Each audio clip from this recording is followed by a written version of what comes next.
Bonjour à toutes et à tous. Je vous souhaite la bienvenue sur ma vie d'aspi. Amicalement, je vous passe le beau bonjour. Ici sur Montréal, c'est une journée humide en ce moment. Je me trouve au centre-ville de Montréal. Tranquillement, c'est les francopholies qui débutent à Montréal. Alors, il y a plusieurs artistes internationaux qui vont donner leur spectacle ici à Montréal. Et puis, moi, je suis en train de marcher comme ça. Puis, je me suis dit, je vais partager avec vous une petite vidéo éclair, quelque chose qui me tient à cœur. Et je me suis dit, je vais le partager avec vous sur vidéo. Pourquoi pas? Toujours de façon amicale, bien entendu. Alors, je commence à avoir mal aux mains, ça va bien, aux bras. Derrière moi, on peut voir la scène de francophonie. Il y en a un peu partout. Montréal, c'est tout de même une ville agréable pratiquement à l'année longue. Peut-être pour certains, certaines, vous préférez l'hiver, l'automne, le printemps, l'été. Bon, là, on est au mois de juin. Alors, je ne sais pas si on est encore en période de printemps ou d'été. Ah, ça commence bien, je ne le sais pas.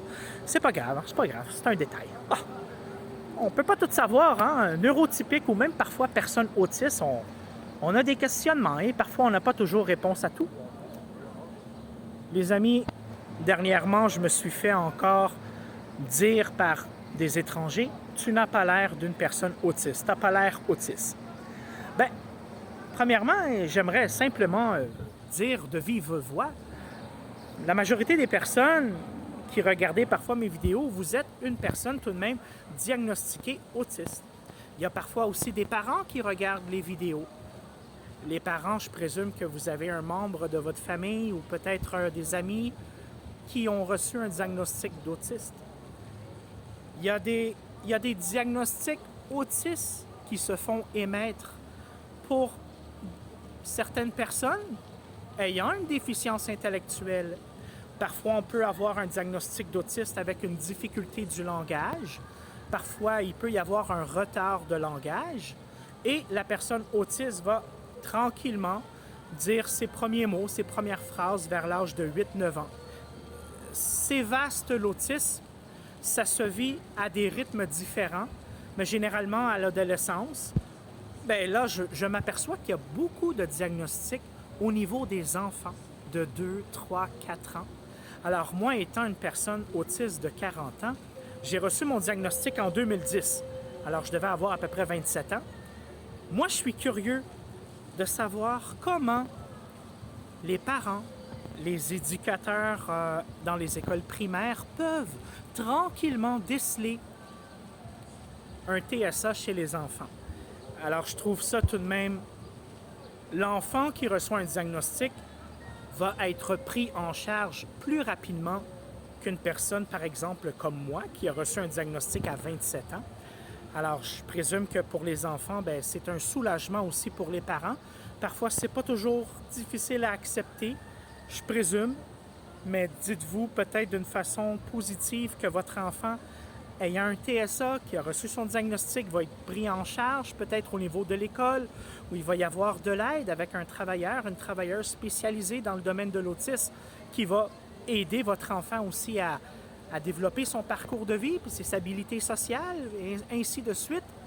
Alors voyez-vous, dans le parcours de vie d'une personne autiste comme moi, par exemple, parfois on rencontre des gens et on leur explique qu'on a un TSA, qu'on est finalement une personne autiste. Ah, tu n'as pas l'air autiste, tu sembles tellement fonctionnel. Et voyez-vous, dernièrement, sans trop rentrer dans les détails, tout de même, ma cousine a eu la gentillesse de m'inviter à une soirée souper bénéfice pour une cause autiste à Montréal. Alors, plusieurs personnalités du Québec, des personnes dans le domaine artistique étaient présentes à la soirée. C'était un souper bénéfice pour une cause autiste. Alors, je me présente à la soirée et tranquillement, les gens socialisent entre eux. C'est normal. La grande majorité des personnes, lorsque nous sommes entourés d'un souper ou d'une cause ou d'un 5 à 7, les gens de nature ont cette facilité-là de socialiser entre eux, entre elles. Et il y a des personnes qui sont venues me voir. Moi, je l'ai dit, je l'ai dit de façon relax. Ah, moi, je suis content d'être à la soirée, entre autres. C'est une cause qui me tient à cœur tout de même parce que je suis une personne autiste. Oh, tu es autiste, ça paraît pas. T'es chanceux, ça paraît pas. Voyez-vous, t'es chanceux, ça paraît pas. Moi, est-ce que je me trouve chanceux d'être finalement autiste à 40 ans? Pas nécessairement. Si il y aurait une pilule pour que je puisse devenir neurotypique, je la prendrais en ce moment même. Ah oui. Maintenant, c'est une façon de parler. L'autisme, en ce moment, ne se guérit pas. On peut essayer de développer certaines habilités sociales, certains comportements, mais généralement, une personne autiste, qu'importe son âge, en vieillissant, va avoir besoin d'un encadrement à certains degrés, à certains niveaux différents, les uns les autres. Mais les personnes, parfois, ça ne veut pas nécessairement dire que c'est méchant, leurs commentaires, mais tu n'as pas l'air d'une personne autiste. Moi, parfois, je sais que dans ma façon de gesticuler, peut-être un simple mouvement, un simple regard, parfois une simple façon de pouvoir parler, il y a des gens alentour de moi qui vont s'apercevoir que j'ai une différence. Mais il y a des personnes qui disent parfois tu n'as pas l'air d'un autiste. Ben, c'est parce que l'autisme aussi, je peux comprendre que c'est vaste. Moi, j'ai l'impression, lorsque je ferme mes yeux, là, on entend le mot autiste. Ça signifie automatiquement avoir une déficience intellectuelle. Je ne suis pas docteur, je ne suis pas psychiatre, je ne suis pas psychologue. Il y a des personnes qui reçoivent un diagnostic effectivement d'autisme avec une déficience intellectuelle ou parfois avec une difficulté au niveau du langage. En 2010, quand j'ai reçu mon diagnostic Asperger, autiste Asperger, il n'y a pas de déficience intellectuelle, à ce que je présume. Peut-être que je peux avoir des difficultés de compréhension, mais je suis capable de verbaliser, de dire ce que je pense. Parfois, ça peut sortir un peu tout croche, maladroitement. Je suis une personne, moi, de nature qui est maladroite, mais j'essaie toujours de peut-être trouver les bons mots quand j'essaie de parler. Et ça, c'est dans ma vie de tous les jours aussi. Ce n'est pas à cause que je suis en train de faire une vidéo que j'essaie de trouver les bons mots à chaque instant. C'est comme ça fait partie de ma personnalité. Même si je rencontrais quelqu'un ici, j'essaierais tout le temps de bien prononcer mes mots, entre autres. Alors, voyez-vous, parfois les gens, je présume, je ne voudrais pas généraliser, mais encore aujourd'hui, en 2022, j'ai l'impression qu'il y a des personnes, ah, t'es autiste, mais t'as pas de déficience intellectuelle, t'es capable de parler, ah, c'est quoi ta différence, c'est quoi ton problème? Et d'autres personnes vont dire, mais t'es chanceux, ça paraît pas. Mais pourquoi que finalement, est-ce que je me considère chanceux d'être autiste? Être autiste, les amis, c'est parfois aussi avoir de belles qualités, être capable de déceler certaines choses en une fraction de seconde.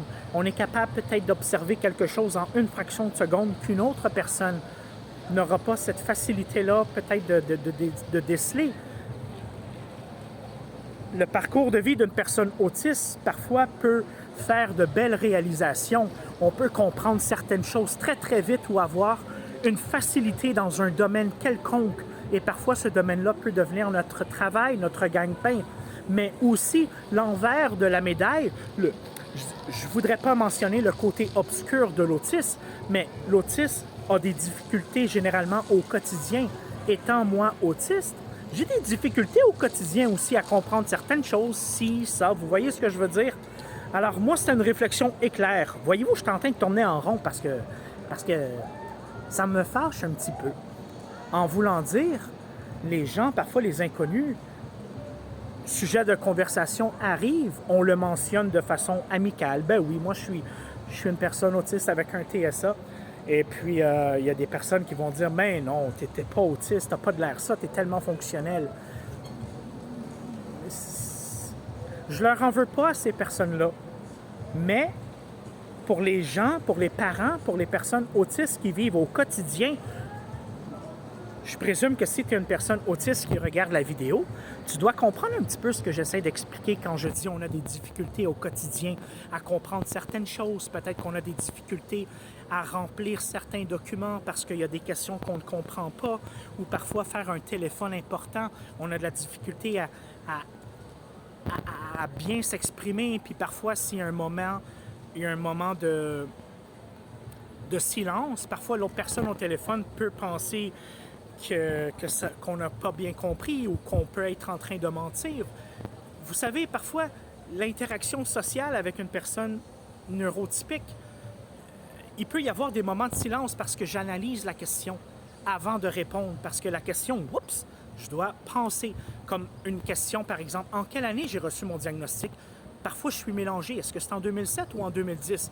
Quand je regarde mon résumé, c'est en 2010. OK, en quelle année que je suis né? 82, ça je le sais. Mais il y a des questions comme ça, parfois, que ça me prend du temps à répondre. Je dois analyser la question. Alors, quand il y a des gens qui disent « t'es chanceux parce que t'as pas l'air autiste », ben c'est leur choix personnel. Mais moi, je veux dire, j'ai appris à vivre avec mon autisme en moi. J'ai appris à être conscient que j'aurai toujours des petites difficultés, qu'importe les situations. Mais parfois, quand on est invité dans une soirée et que la cause elle-même est pour les personnes ayant reçu un diagnostic autiste et que l'on entend dire « mais toi, t'es pas autiste » ou « toi, tu sembles fonctionnel, t'es tellement chanceux, ça paraît pas ». Je ne sais pas comment expliquer ça, mais je me sens un petit peu peut-être blessé émotionnellement parce que, tu sais, j'essaie de comprendre, mais pourquoi tu me dis ça? J'ai reçu mon diagnostic, la cause me tient à cœur.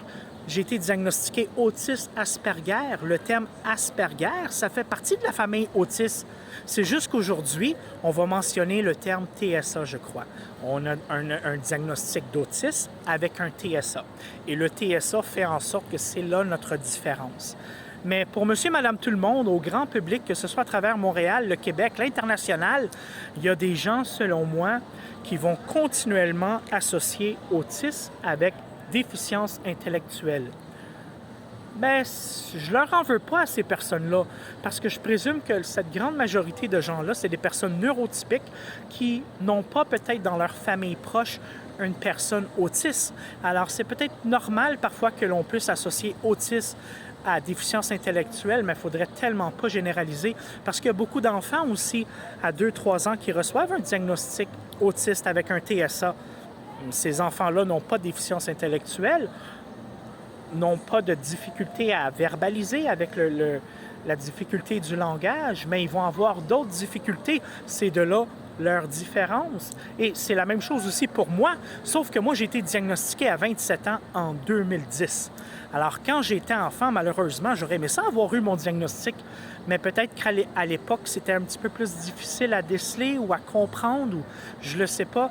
Mais, tu sais, je me dis, si tu es un parent qui regarde la vidéo et que ton enfant, peut-être 2, 3, 4, 5, 6 ans, a reçu son diagnostic, moi, à l'intérieur de moi, je me dis tant mieux pour votre enfant parce que au moins, il est pris en charge d'une certaine façon, que ce soit à l'école élémentaire, à l'école primaire ou dans les professionnels de la santé. Votre enfant reçoit de l'aide un petit peu plus particulière pour essayer de peut-être développer les habiletions sociales ou bien, vous savez, il n'y a pas juste les habiletés sociales, parfois, qu'une personne autiste peut avoir des difficultés.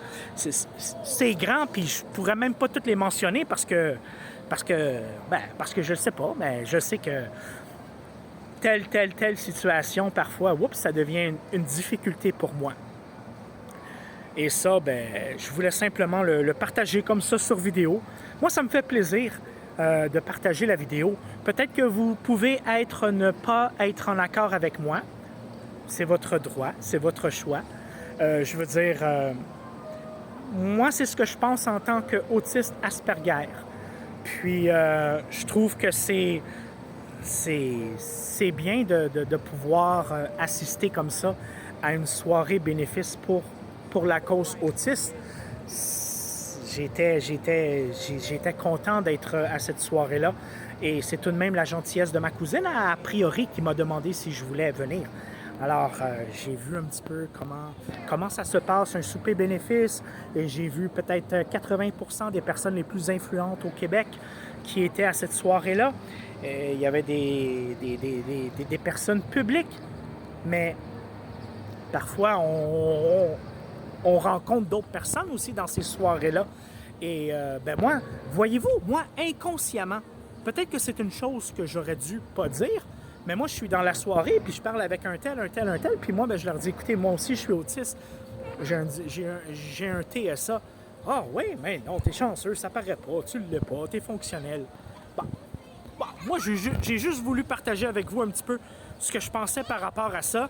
Et puis, moi, dans ma tête, à moi, Jonathan, à 40 ans, à 50 ans, à 60 ans, si j'ai la chance de vivre plus vieux, c'est tant mieux.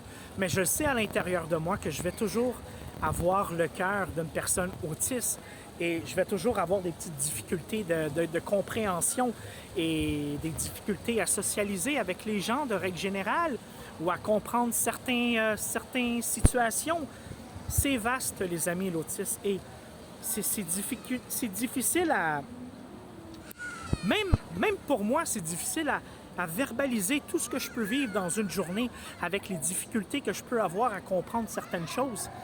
Mais ça, je présume que chaque personne autiste, si tu es une personne autiste et que tu regardes la vidéo, peut-être que tu as 16 ans, peut-être que tu as 22 ans, peut-être que tu es une personne autiste qui vit en France, que tu as peut-être 34, 38 ans.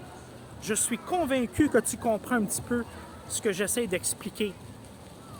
Et je suis convaincu qu'en France, ou qu'à travers le Québec, ou qu'à travers le Canada, à l'international, il va toujours y avoir des commentaires de personnes que l'on va rencontrer comme ça par hasard, et que la discussion débute, et que l'on va le mentionner, tout simplement, peut-être, je ne sais pas pourquoi, mais moi, je veux dire, je le mentionne. Parfois, certaines personnes, tu sais, je suis une personne autiste, puis, tu sais, j'ai mes défis à relever à chaque jour, mais c'est pas toujours évident.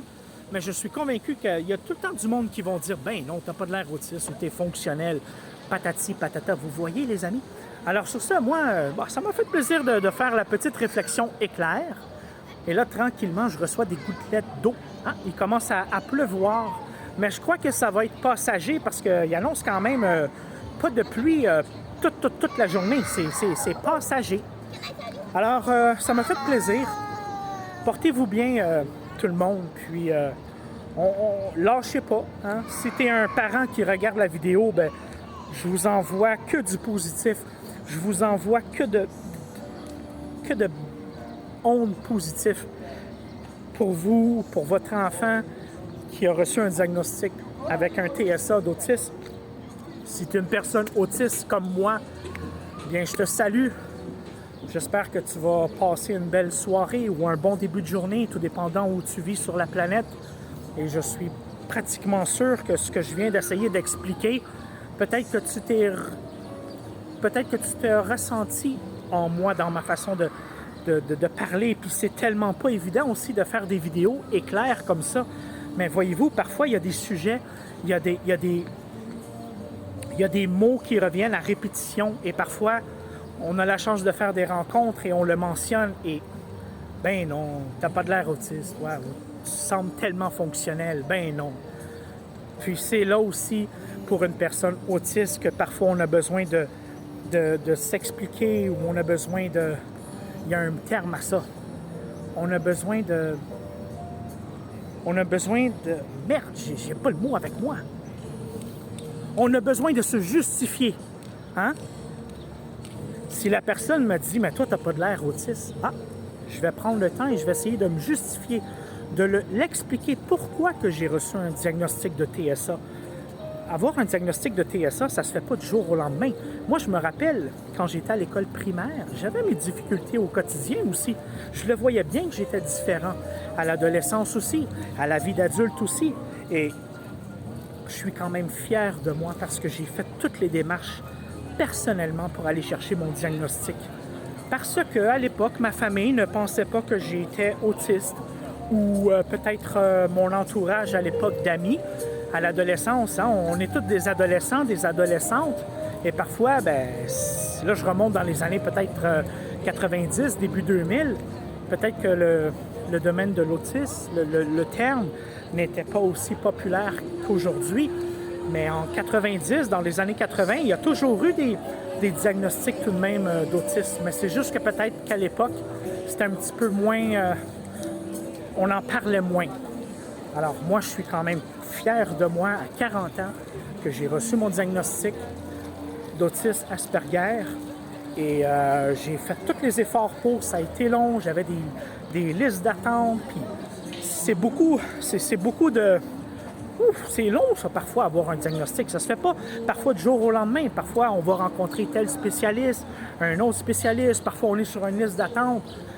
Mais c'est une petite réussite personnelle que j'ai voulu aller comprendre pourquoi je suis différent, pourquoi j'ai des difficultés d'adaptation, pourquoi je suis comme ça, pourquoi je pense de cette façon-là. Finalement, c'est toutes des petites difficultés qui, parfois, peuvent m'amener à avoir finalement des difficultés dans tel domaine ou dans ci, dans ça. Alors sur ça, les amis, moi je suis en train de continuer à faire ma petite marche de santé, fait que je vous souhaite une bonne fin de journée tout le monde. Puis sur ça, peut-être un petit tour de caméra rapidement pour voir qu'est-ce qui se passe. Oh, excusez. Fait qu'on regarde un peu partout. Montréal, c'est une belle ville. Si tu es une personne autiste qui regarde la vidéo, qu'importe la ville que tu habites, si parfois tu te sens un petit peu seul ou peut-être que tu te sens pas full plein d'ondes positives, un conseil amical que je pourrais t'envoyer. Moi, j'aime beaucoup faire des marches de santé. J'aime ça marcher. Je prends de l'air, je marche, je pense à plein de choses. C'est le fun. Puis en même temps, ben, je veux dire, je fais une petite activité physique. Ben oui. OK tout le monde. Bye bye. Ça m'a fait plaisir. Portez-vous bien.